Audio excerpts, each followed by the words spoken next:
রাজ্যে আরো একটি বিধানসভা নির্বাচন ঠিক মাথার উপরে। আর রাজ্যের যে বিধানসভা নির্বাচনগুলি রয়েছে, যে কেন্দ্রগুলি রয়েছে, তার মধ্যে অন্যতম এবং বিতর্কিত কেন্দ্র বলে খ্যাত রয়েছে ভাঙড়ের নাম। আমরা এই মুহূর্তে রয়েছি ভাঙড় বিধানসভা কেন্দ্রে, আর সেখানকার সাধারণ মানুষ অর্থাৎ জনতা জনার্দন কি বলছেন এবারের বিধানসভা নির্বাচন নিয়ে, তা তাদের কাছে শুনবো।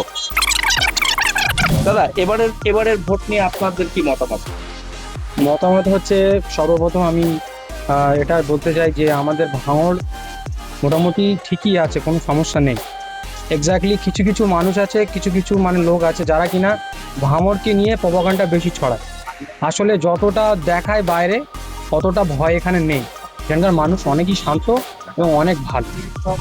ভাঙড় মানেই তো বোমা গুলি, লাগাতার আমরা দেখি প্রত্যেকদিন বোমা উদ্ধার হচ্ছে ভাঙড় থেকে। কি বলবেন, আপনারা তো সাধারণ মানুষ ভাঙড়ে। দেখুন, আমরা ভাঙড়ের সাধারণ মানুষ, আমরা কখনো চাই না যে অশান্তি হোক।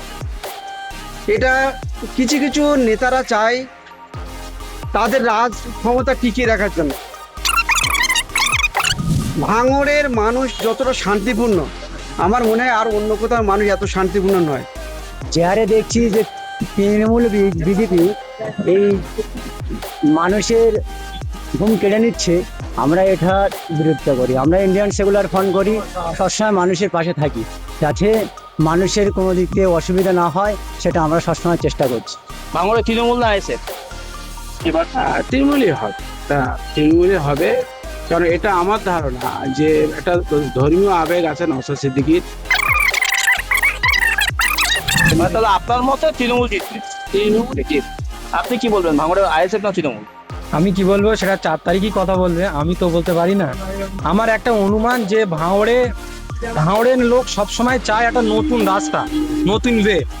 ভাঙড়ের মানুষ চায়, ভাঙড়ের মানুষ যেটা চিন্তা করে সেটা টোটাল পশ্চিমবাংলার কথা মানুষ চিন্তা করে। না, 100% আইএসএফ জিতবে।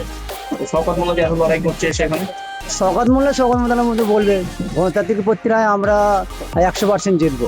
এখন দুদিকেই দেখছি যে একটা ভিড় আছে, কিন্তু সেটা 4 তারিখ না আসা পর্যন্ত নির্দিষ্ট বলা যাবে না কারা জিতবে। আপনার কি মত, ভাঙড়ের তৃণমূল, আইএসএফ না সিপিএম? দেখুন, এখান তো সিপিএম আর আইএসএফ মিলে অ্যালায়েন্স একটা হয়েছে, সেইখানে এক্ষুনি তো নওশাদ সিদ্দিকীর ভাঙড়ে পাল্লা ভারী আছে। কি ধরে রাখতে পারবে আসুন? হ্যাঁ, আসন অবশ্যই ধরে রাখতে পারবে, আরো সিট বাড়বে। যেভাবে দেখানো হয় ভাঙড়কে সংবাদ মাধ্যমের পর্দায়, বা ভাঙড়ে প্রত্যেকদিন বোমা বন্দুকের রাজনীতি যেটা তুলে ধরা হয়, আদতে ভাঙড় কিন্তু তেমন নয়। ভাঙড় অত্যন্ত শান্তিপ্রিয় এলাকা। ভাঙড় এই শান্তিপ্রিয় এলাকা, এটাই ভাঙড়ের সংস্কৃতি, তেমনটাই দাবি এলাকার মানুষদের। জনতা জনার্দন নিয়ে আজ আমরা হাজির ছিলাম দক্ষিণ 24 পরগনার ভাঙড় বিধানসভা কেন্দ্রে। Prosenjit Saha, news time Bangla.